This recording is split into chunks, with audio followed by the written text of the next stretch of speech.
بعد فقد قال النبي صلى الله عليه وسلم اللهم بارك لنا في رجب وشعبان وبلغنا رمضان او كما قال عليه الصلاة والسلام۔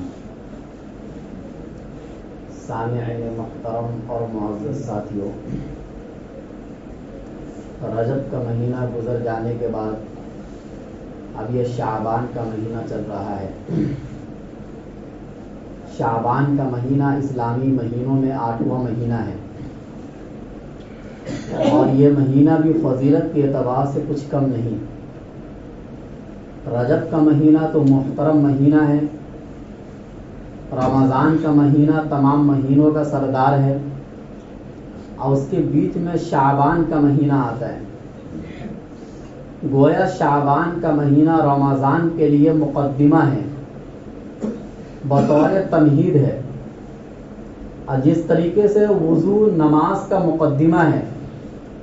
تو نماز کی وجہ سے وضو کی فضیلت بڑھ گئی، تو اسی طریقے سے شعبان کی بھی فضیلت رمضان کی وجہ سے بڑھ گئی، اور اسی لیے اللہ کے نبی صلی اللہ علیہ وسلم شعبان کے مہینے سے ہی رمضان کی تیاری شروع کر دیتے تھے، اور ہر اعتبار سے شروع کر دیتے تھے، چاہے دنیاوی اعتبار سے ہو اور چاہے اخروی اعتبار سے ہو، تاکہ رمضان میں پہنچ کر نہ دنیا کا کوئی ٹینشن ہو اور نہ آخرت کے اعتبار سے کوئی تیاری کرنے میں کوئی دشواری ہو۔ تو شروع سے اس کام میں لگ جاتے تھے اللہ کے نبی صلی اللہ علیہ وسلم۔ اس کو ایک مثال سے سمجھو کہ جب بارش برسنا ہوتا ہے تو پہلے ہوا چلتی ہے، ہوا چلنے کے بعد پھر بادل سامنے آتا ہے، پھر اس بادل میں سے بارش ہوتی ہے۔ اسی طریقے سے رجب کا مہینہ ہوا کے چلنے کا مہینہ ہے، اور شعبان کا مہینہ بادل کے آنے کا مہینہ ہے، اور رمضان کا مہینہ اس بادل میں سے بارش کے برسنے کا مہینہ ہے۔ اسی طریقے سے رجب کا مہینہ بیج ڈالنے کا مہینہ ہے، اور شعبان کا مہینہ اس میں پانی ڈالنے کا مہینہ ہے۔ جب تک بیج میں آپ پانی نہیں ڈالو گے وہ ہرا بھرا نہیں ہوگا۔ اور رمضان کا جو مہینہ ہے اب اس کے کاٹنے کا مہینہ ہے، پھل کے نکل آنے کے بعد کاٹنے کا مہینہ ہے۔ تو اس سے یہ پتہ چلا کہ جو آدمی رجب کے مہینے سے رمضان کی تیاری شروع کر دے گا وہ تو رمضان میں پہنچ کر کچھ کر لے گا، لیکن جو یہ سوچ کر کہ بھائی رمضان آنے دو پہلے اس کے بعد تیاری کریں گے، تو اس کا آدھا رمضان صرف سوچ میں ہی چلا جائے گا، اور پھر باقی جو آدھا بچے گا وہ تیاری میں چلا جائے گا۔ تو اس طریقے سے پورا کا پورا رمضان غفلت میں چلا جاتا ہے انسانوں کا، اب کوئی فائدہ نہیں ہوتا ہے۔ تو سال میں ایک مہینہ گویا کہ نیکیوں کے سیزن کا مہینہ ہے یہ۔ اب دیکھو جب دنیا کے اندر کمانے کا کوئی سیزن آتا ہے، ہر آدمی کے لائن کے اعتبار سے اس کا الگ الگ مہینہ ہوتا ہے سیزن کا۔ کسی کا ٹھنڈی کے مہینے میں آتا ہے، کسی کا گرمی کے مہینے میں آتا ہے، کسی کا موسم بہار میں آتا ہے، ہر اعتبار سے الگ الگ موسم ہے کمانے کا، لیکن وہ اس کی تیاری 2 مہینہ 3 مہینہ پہلے سے کرتا ہے کہ بھائی فلاں مہینے میں اپنا مہینہ آنے والا ہے، اس سے پہلے مال جمع کر لیا جائے تاکہ اس مہینے میں مال بیچنے کا کوئی ٹینشن نہ رہے، اور ایکسٹرا مال آدمی جمع کر لیتا ہے۔ تو اسی طریقے سے رمضان کے مہینے کے آنے سے پہلے آپ کو ایکسٹرا نیکیاں کما کر رکھنا ہے، تاکہ یہ نیکیاں رمضان کے مہینے میں دوسری نیکیوں کے کرنے میں مدد دے اور توفیق ملے اللہ کی طرف سے، اور آپ گناہوں سے بالکل پاک صاف ہو کر رمضان میں داخل ہوئیے، تاکہ پورا کا پورا رمضان آپ کے لیے فائدہ مند ثابت ہو سکے، اور رمضان کا جو اصل مقصد ہے تقوی کا مل جانا، اور پھر اسی تقوی کے نتیجے میں پھر پورا 11 مہینہ صحیح گزرنا، یہ سب اسی وقت ہوگا جب رمضان کی تیاری آپ رمضان سے پہلے کریں گے۔ چنانچہ اللہ کے نبی صلی اللہ علیہ وسلم سے سوال کیا کسی صحابی نے کہ لم اراک تصوم شہرا من الشہور ما تصوم من شعبان، کہ نمبر 1 ہم تو آپ کو دیکھتے ہیں شعبان کے مہینے میں اتنے کثرت سے روزہ رکھتے ہیں، کہ جتنے کثرت سے آپ کسی اور مہینے میں روزہ نہیں رکھتے تھے، تو اللہ کے نبی صلی اللہ علیہ وسلم نے فرمایا کہ ذالک شہر یغفل الناس عنہ بین رجب و رمضان، کہ یہ ایک ایسا مہینہ ہے شعبان کا مہینہ کہ جس سے لوگ غفلت میں پڑے ہوئے ہیں، اور یہ رجب اور رمضان کے بیچ میں یہ مہینہ آتا ہے۔ اور پھر آگے فرمایا وَذَلِكَ تُرْفَعُ فِيهِ الْأَعْمَالُ إِلَى رَبِّ الْعَالَمِينَ، اور یہ ایسا مہینہ ہے کہ جس میں رب العالمین تک اعمال پہنچائے جاتے ہیں۔ فَأُحِبُّ أَن يُعْرَضَ عَمَلِي وَأَنَا صَائِمٌ، پس میں چاہتا ہوں کہ میرا عمل جب اللہ تعالیٰ تک پہنچے تو میں روزے کی حالت میں رہوں۔ یعنی اس میں تین باتیں ہیں اس حدیث کے اندر۔ نسائی شریف کی یہ حدیث ہے، صحیح حدیث ہے کہ نمبر ایک، اللہ کے نبی کثرت سے اس مہینے میں روزہ رکھتے تھے۔ اچھا، ایک حدیث میں تو یہ آیا کہ کان یصل شعبان برمضان، کہ اللہ کے نبی پورے مہینے میں روزہ رکھتے تھے، لیکن اس حدیث کا بھی مطلب یہی ہے کہ اللہ کے نبی صلی اللہ علیہ وسلم اس مہینے میں کثرت سے روزہ رکھتے تھے، پورے مہینے میں رکھتے تھے۔ اور یہ تقریباً تمام حدیث کی کتابوں میں یہ بات موجود ہے کہ اتنے کثرت سے روزہ رکھتے تھے۔ تو ہمیں بھی چاہیے کہ شعبان کے مہینے میں کثرت سے روزہ رکھے۔ یہ نبی صلی اللہ علیہ وسلم کی ایک مستقل سنت ہے، اگرچہ یہ ایسی سنت ہے کہ جس کے چھوڑ دینے پر گناہ آپ کو نہیں ملے گا، لیکن یہ ایک فضیلت کی چیز ہے کہ جس کو حاصل کرنے کی کوشش کرنا چاہیے۔ نمبر دو، اللہ کے نبی صلی اللہ علیہ وسلم نے اس حدیث مبارکہ میں فرمایا کہ اس مہینے میں لوگ غفلت بہت برتتے ہیں۔ چونکہ رجب کا مہینہ محترم مہینہ ہوتا ہے، اور عرب کے لوگ اس زمانے میں اس مہینے میں ہتھیار ڈال دیتے تھے، یعنی کسی کو مار دھاڑ یا چوری چماری ڈکیتی وغیرہ یہ سب کام نہیں کرتے تھے وہ لوگ۔ اور پھر رمضان کا مہینہ تو محترم مہینہ ہے ہی ہے، تمام مہینوں کا سردار ہے۔ اب بیچ میں شعبان کا مہینہ آتا تھا تو اس زمانے میں بھی لوگ غفلت کرتے تھے اس مہینے میں۔ اللہ کے نبی صلی اللہ علیہ وسلم نے فرمایا کہ یہ مہینہ غفلت والا نہیں ہے، چنانچہ سلف صالحین شعبان کے مہینے میں رمضان کی تیاری اس طریقے سے کرتے تھے کہ وہ فرماتے تھے کہ شعبان کا مہینہ قرآن کے پڑھنے کا مہینہ ہے، یعنی خوب کثرت سے قرآن پڑھو، تلاوتیں شروع کر دو۔ اور بعض اکابرین سے یہ منقول ہے جو تبع تابعین میں شمار ان کا ہوتا ہے کہ وہ شعبان کے مہینے میں جتنا کچھ دکان میں سامان ہوتا تھا سب بیچ دیتے تھے اور رمضان کے لیے فارغ ہو جاتے تھے، اور اسی طریقے سے جو بھی سامان خریدنا تھا رمضان میں وہ سب شعبان میں خرید لیا کرتے تھے، اور قرآن کریم کی کثرت سے تلاوت، نوافل کی کثرت اور ہر ایک چیز کی کثرت شروع کر دیا کرتے تھے تاکہ رمضان کے آنے کے بعد ان عبادتوں کے کرنے میں کوئی پریشانی نہ ہو۔ تو یہ ہوتا ہے، یعنی لوگ غفلت میں اس مہینے کو نہ گزارے بلکہ تیاری میں گزارے۔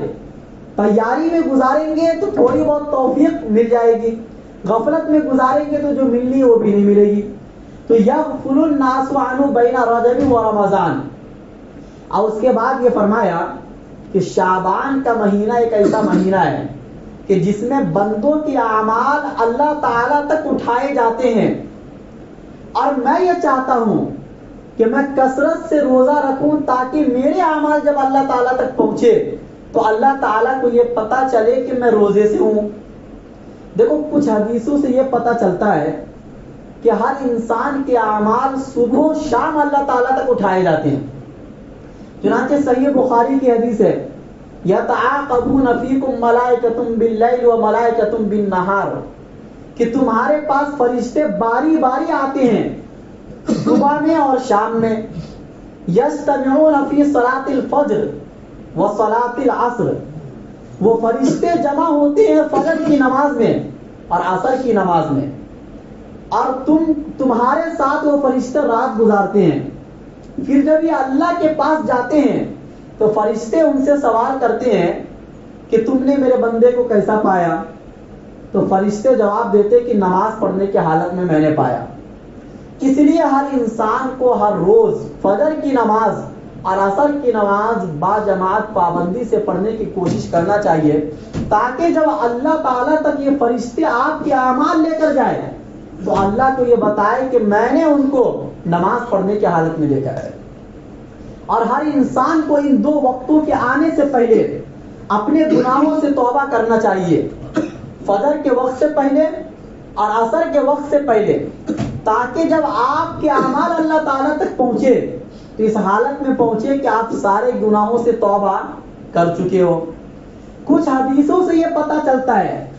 کہ ہفتے میں 2 بار ہمارے اعمال اللہ تعالیٰ کے یہاں پیش کیے جاتے ہیں۔ چنانچہ ترمذی شریف کی حدیث ہے کہ یعرض الاعمال یوم الاثنین و یوم الخمیس، کہ اعمال پیش کیے جاتے جمعرات کے دن اور پیر کے دن۔ فاحب ان یعمل عملی وانا صائم، اور اللہ کے نبی ان 2 دنوں میں روزہ رکھتے تھے، پیر اور جمعرات کے دن۔ اللہ کے نبی یہ چاہتے تھے کہ جب میرے اعمال کو اللہ کے یہاں پیش کیا جائے تو اس حال میں پیش کیا جائے کہ میں روزے سے رہوں۔ اس سے یہ پتہ چلتا ہے کہ ہفتے میں 2 بار، اسی لیے آپ پیر کے دن کے آنے سے پہلے توبہ کر لو اور جمعرات کے دن کے آنے سے پہلے توبہ کر لو، تاکہ جب آپ کے اعمال اللہ تعالیٰ تک پہنچے تو اس حالت میں پہنچے کہ آپ توبہ کیے ہو، گناہوں سے پاک و صاف ہو۔ اور کچھ حدیثوں سے یہ پتہ چلتا ہے، صحیح مسلم کی حدیث ہے کہ دن میں ایک وقت ایسا آتا ہے کہ اس وقت میں بھی آپ کے اعمال اللہ تعالیٰ کے یہاں پیش کیے جاتے ہیں، اور وہ ظہر سے پہلے زوال کے بعد اللہ کے نبی کا یہ معمول تھا، 4 رکعت نماز پڑھتے تھے۔ اللہ کے نبی سے سوال ہوا تو اللہ کے نبی نے فرمایا کہ اس وقت آسمان کے دروازے کھولے جاتے ہیں، اور میں یہ چاہتا ہوں کہ جب میرے اعمال اللہ تعالیٰ تک پہنچے تو اس حالت میں پہنچے کہ میں اس وقت 4 رکعت نماز پڑھ رہا ہوں۔ ان حدیثوں کو سمجھنے کے بعد ایک بات یہ نکلتی ہے کہ اگر دن بھر کا کوئی عمل ہے تو اس میں اللہ کے نبی صلی اللہ علیہ وسلم روزے کو پسند کرتے تھے۔ یعنی اگر دن کی بات آ رہی ہے کہ جمعرات کے دن اعمال پیش ہوتے ہیں، پیر کے دن اعمال پیش ہوتے ہیں،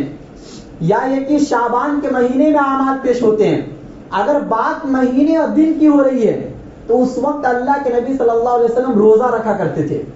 اور اگر بات کسی ایک عمل کی ایک وقت کی ہو رہی ہے، جیسے فجر کے وقت اعمال پیش ہوتے ہیں، عصر کے وقت اعمال پیش ہوتے ہیں، یا ظہر سے پہلے زوال کے بعد ایک وقت ایسا آتا ہے جس میں اعمال پیش ہوتے ہیں، تو اس وقت اللہ کے نبی صلی اللہ علیہ وسلم نماز پسند کرتے تھے، کیونکہ نماز پورے دن کا عمل نہیں ہے، روزہ پورے دن کا عمل ہے۔ اس سے یہ پتہ چلا کہ اللہ کے نبی صلی اللہ علیہ وسلم روزہ کو بہت زیادہ پسند کرتے تھے، اور عبادتوں کے مقابلے میں اللہ تعالیٰ تک اعمال کے پہنچنے کے اعتبار سے،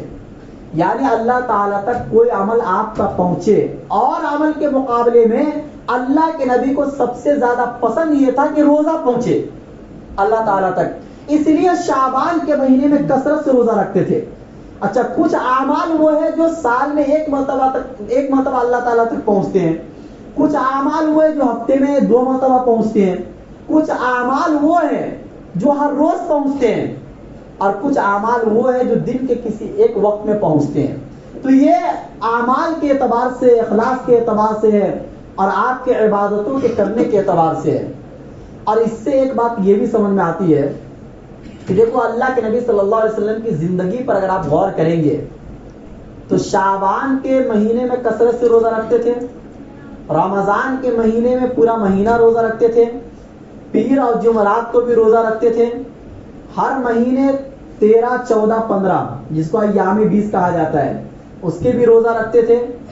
اسی طرح محرم کے مہینے میں 2 روزہ رکھتے تھے، یا ذی الحجہ کے مہینے میں 9 دن کے روزے رکھتے تھے، اور اسی طریقے سے اور بھی الگ الگ مہینوں میں الگ الگ اعتبار سے روزہ رکھتے تھے۔ اگر آپ غور کرو گے تو اللہ کے نبی صلی اللہ علیہ وسلم پورے سال میں 6 مہینہ روزے سے رہتے تھے اور 6 مہینہ بغیر روزے کے رہتے تھے، یعنی زیادہ تر مہینوں میں 2 دن اور وہ 3 دن، 5 دن تو یہ ہو گیا، پھر رمضان کا پورا مہینہ ہو گیا، شعبان کا مہینہ بھی 2-3 دن چھوڑ کر سمجھو کثرت سے پورے مہینے روزہ رکھتے تھے۔ اور اس کے علاوہ بھی اگر اللہ کے نبی کو موقع ملتا تھا تو روزہ رکھ لیا کرتے تھے. اور اللہ کے نبی اس کائنات کے سب سے زیادہ صحت مند انسان ہیں. گویا کہ صحت کا دار و مدار اس بات پر ہے کہ آدمی کثرت سے روزہ رکھے. اور اس بات کو آج کی سائنس مانتی ہے کہ کثرت سے روزہ رکھنے والے لوگ سب سے زیادہ صحت مند ہوتے ہیں. اور یہ اللہ کے نبی صلی اللہ علیہ وسلم نے اپنے عمل سے ثابت کر دیا کہ کثرت سے آدمی کو روزہ رکھنا چاہیے. بہرحال ایک چیز تو یہ سمجھنا ہے کہ شعبان کے مہینے میں غفلت نہیں برتنا ہے. اور اگر روزہ رکھنے کا موقع ملے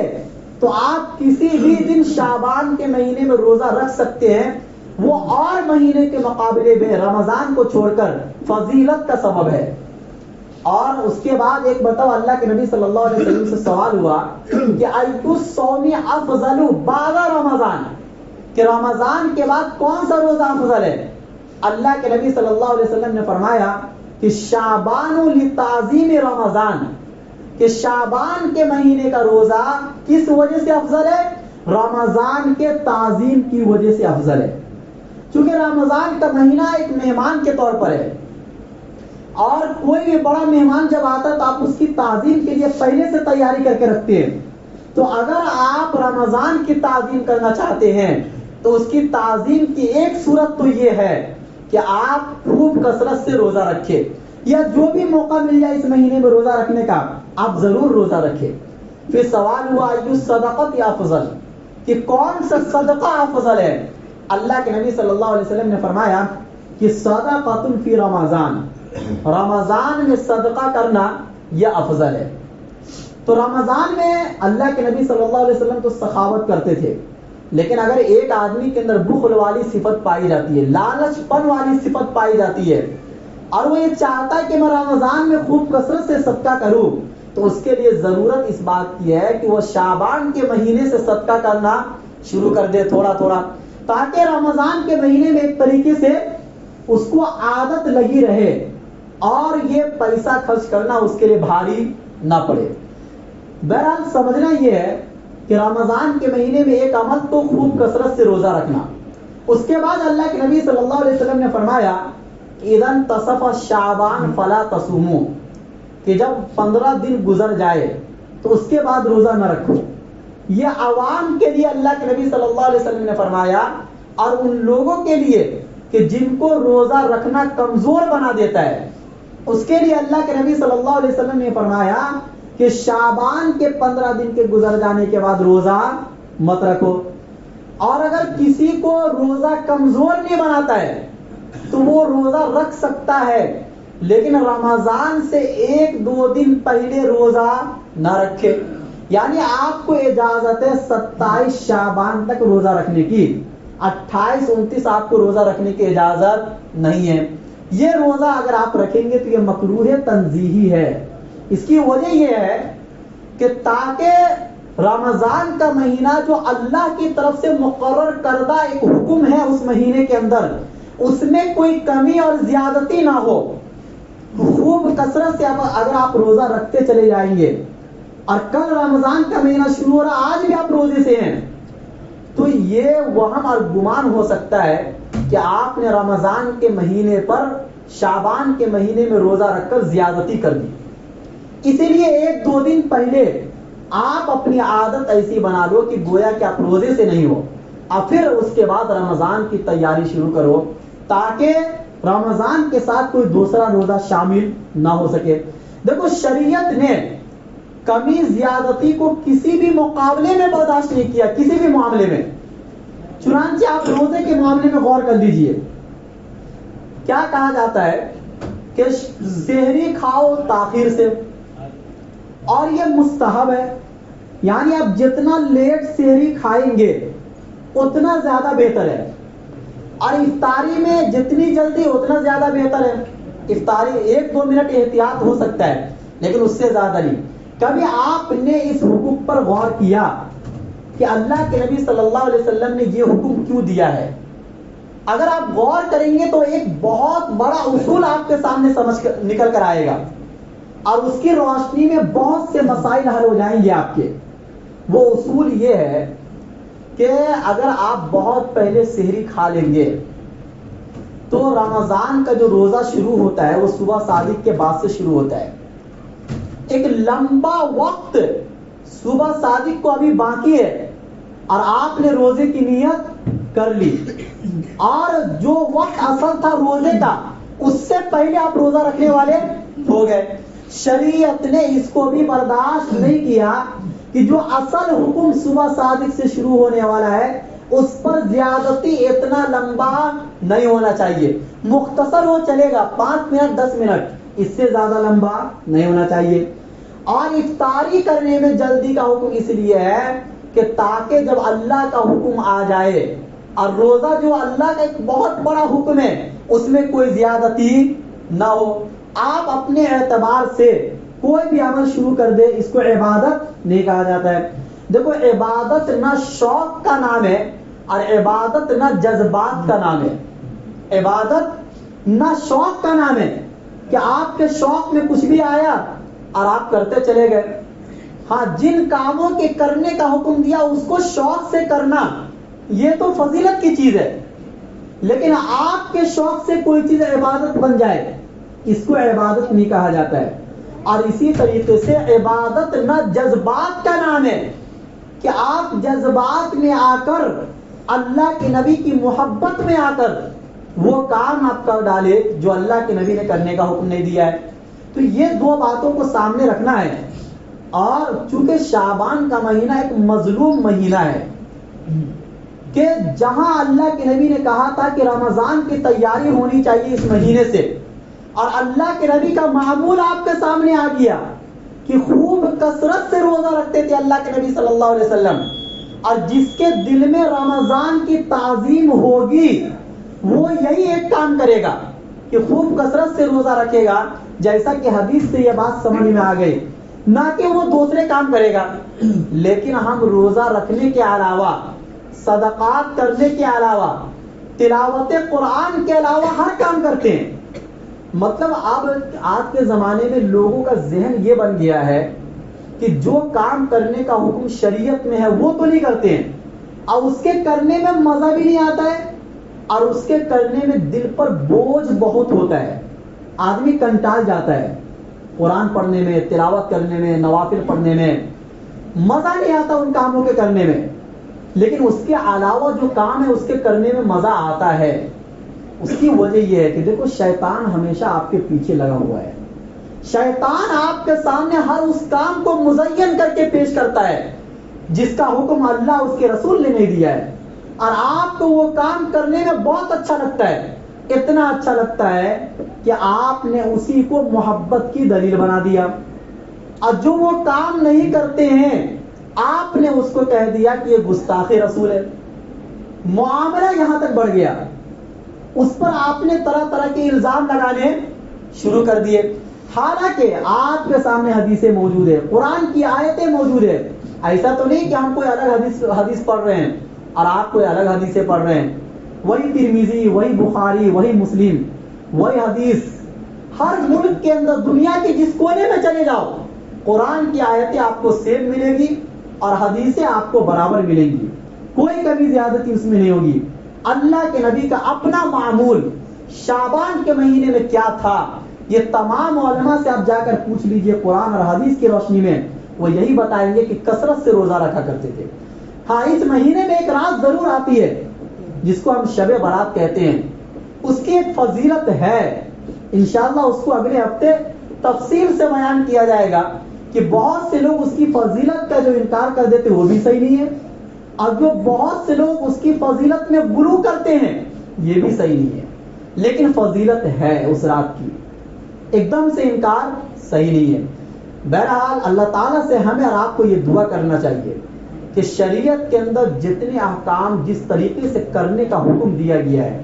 اسی طریقے سے کرنے کی توفیق دے, چونکہ بہت فتنے کا زمانہ ہے, ایمان بچانا بہت مشکل ہے, آدمی کے عقیدے خراب ہوتے جا رہے ہیں, ہر طرف سے آپ کے ایمان پر ڈاکہ ڈالا جا رہا ہے. ہر آدمی آپ کے ایمان کا دشمن ہے, آپ کی ذات کا دشمن نہیں ہے, آپ کے پیسوں کا دشمن نہیں ہے. آپ سے دشمنی صرف آپ کے اسلام کی وجہ سے ہے, آپ کے ایمان کی وجہ سے ہے. تھوڑا تھوڑا بہت جو ایمان ہے ہمارے دل کے اندر، ہم لوگ کے پاس تو بہت زیادہ ایمان بھی نہیں ہے جیسے صحابہ کے پاس تھے یا تابعین یا تبع تابعین کے پاس تھے، تھوڑا بہت ایمان ہے، اس پر بھی بھروسہ نہیں ہے کہ کیا معلوم یہ ایمان نجات کا سبب بنے گا یا نہیں بنے گا۔ اب اس ایمان میں بھی ہم وہ سب چیزیں داخل کر دیں جو اسلام میں نہیں ہے، تو کیا یہ ہمارا ایمان جنت میں آپ کو لے کے جائے گا؟ اس لیے ہمیں اپنے ایمان کے بارے میں ڈرنا چاہیے، ہر وقت ڈرنا چاہیے کہ ہمارے اعمال تو اچھے نہیں ہیں، ایمان بس ایک ہے جو ہمیں جنت میں لے کے جا سکتا ہے، اور اس میں بھی بدعات و خرافات اگر ہم شامل کر دیں گے تو پھر یہ بھی ہمارے کام کا نہیں بچے گا۔ اللہ ہم سب کو کہنے سننے سے زیادہ عمل کرنے کی توفیق نصیب